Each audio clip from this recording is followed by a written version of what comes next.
Since the beginning of the millennium, the UK clothing industry has been revolutionised into a new era of consumption. Fast fashion is now the most popular form of marketing used by fast fashion retailers, with more brands than ever adopting a just-in-time manufacturing philosophy, catalysed by the likes of H&M.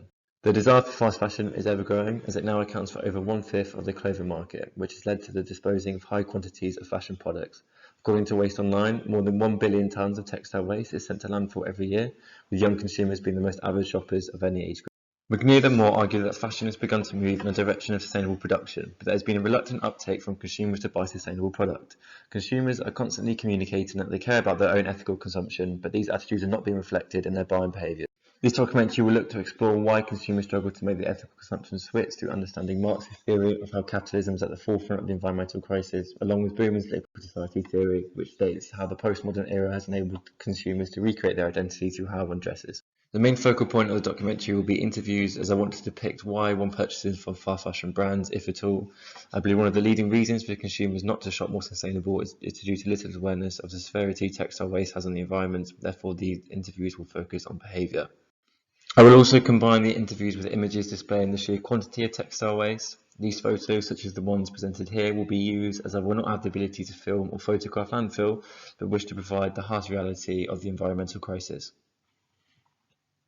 So in turn, this will create an expository documentary, as it will be making liberal use of interviews, B-roll and archival footage while addressing the spectators through off-screen narration.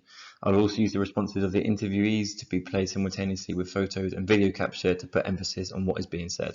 I will be conducting 6 interviews for my documentary, with all 6 being students that are studying in Bristol, with the aim of getting an equal amount of male and female students. As mentioned before, the young generation is the most avid fast fashion consumer of any generations, therefore why I've decided to interview students. My documentary will all be produced in colour, as I feel colour plays such a significant role in people's desire to consume fast fashion in the likes of colourful advertisement boards.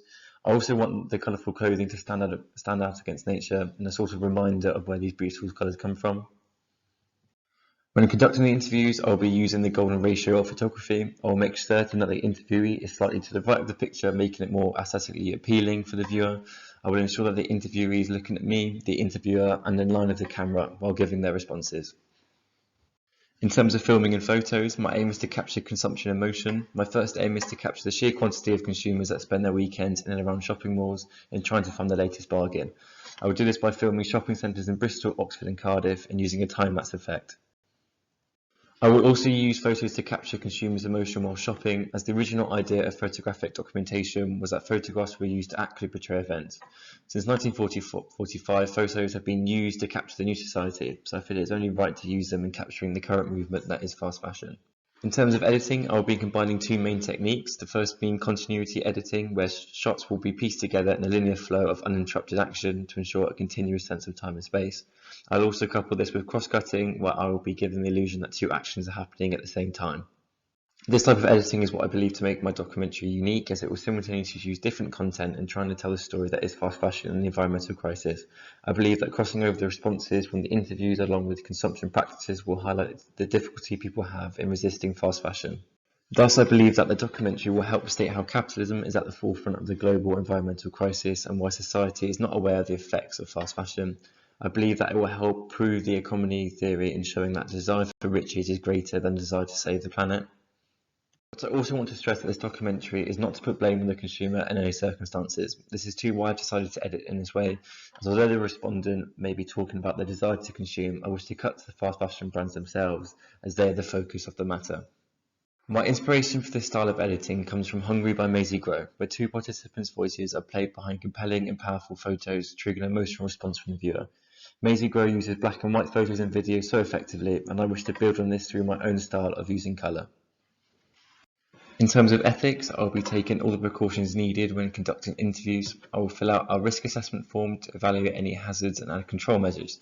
I will also be giving participants an information sheet and consent form so they have all the necessary information regarding the procedure. I will also make sure to get permission to film in any private places, especially shopping malls where they are privately owned and will need permission from each individual shop. I'll also make sure that all forms have been signed off by my tutor David Green before conducting any research at all. That includes any ethical clearances. So in conclusion, I hope that this storyboard has presented my ideas and objectives I must complete in creating my final piece. Overall, my aim is to create a compelling but creative documentary that highlights the need for policy change towards sustainability.